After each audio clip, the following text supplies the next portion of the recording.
Rizal is a journalist assigned to cover a long-closed mental hospital in the suburbs of Jakarta. The hospital was famous for the horror stories circulating among the community. It was said that many patients had died horrible deaths there, and their spirits still haunted the building. Rizal didn't believe the stories, and he went to the hospital with a photographer named Dina. They both planned to take pictures and interviews with former employees of the hospital. However, they did not expect that they would experience things that cannot be explained by common sense.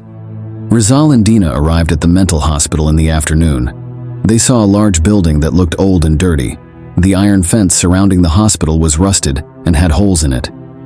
In front of the entrance, there was a sign that read, "Dr. Surya Mental Hospital." Rizal took out a video camera from his bag and started recording. "Hello friends, I'm Rizal, a journalist from Mystery magazine. Right now I'm in front of Dr. Surya's mental hospital, which has been closed since 2000.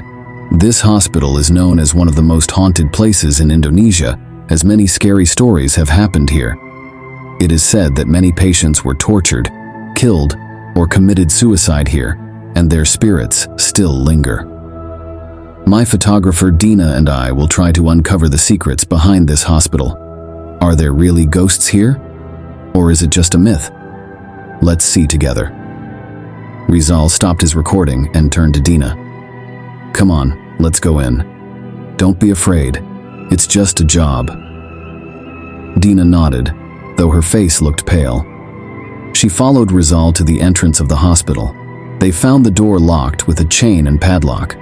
Rizal took out a pair of metal scissors from his bag and cut the chain. He pushed the door hard and it opened with a creaking sound. They both entered the hospital. They were greeted by a dark and stuffy atmosphere.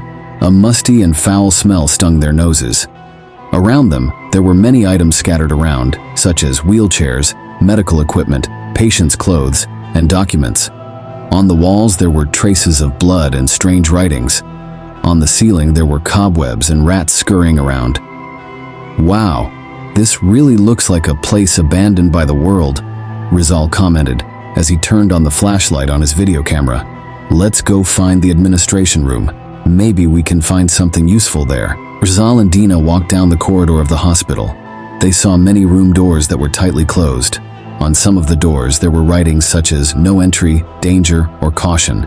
Rizal tried to open some of the doors, but they were all locked. He could only see a little into the room through the keyhole or window.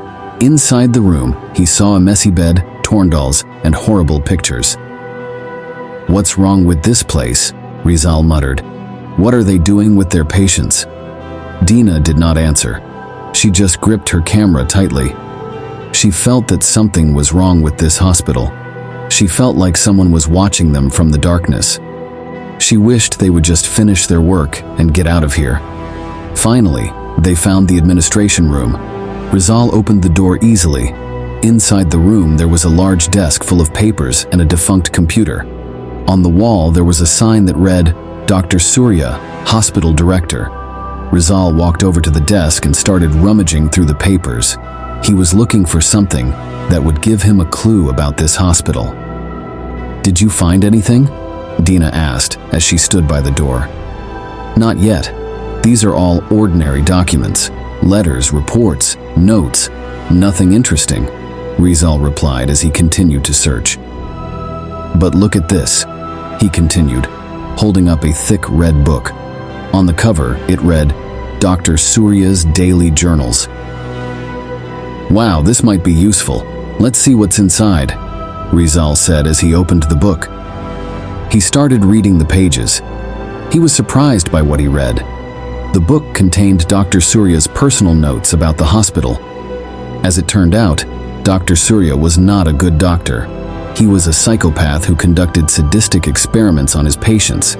He injected them with various drugs, tortured them with electric tools, dismembered their bodies, and even ate their flesh.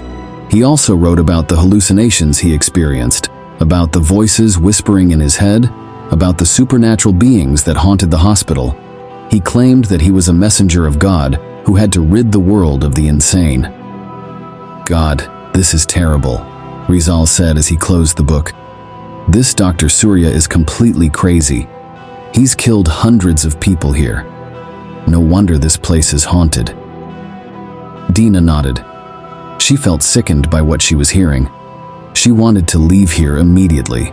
She couldn't stand the atmosphere of this hospital anymore. Rizal, let's go. We already have enough material for our article. We don't need to be here anymore, Dina said in a pleading tone. All right, let's go. But wait a minute, I want to take a picture of this book. This could be important evidence, Rizal said as he took his photo camera from his bag. He pointed the camera at the book. He pressed the snap button. Suddenly, he heard a loud noise from behind him. He looked back. She saw the door of the administration room shut loudly. She heard the sound of a key turning inside. She ran to the door and tried to open it, but the door didn't budge. Hey, who did this? Open the door! Open the door!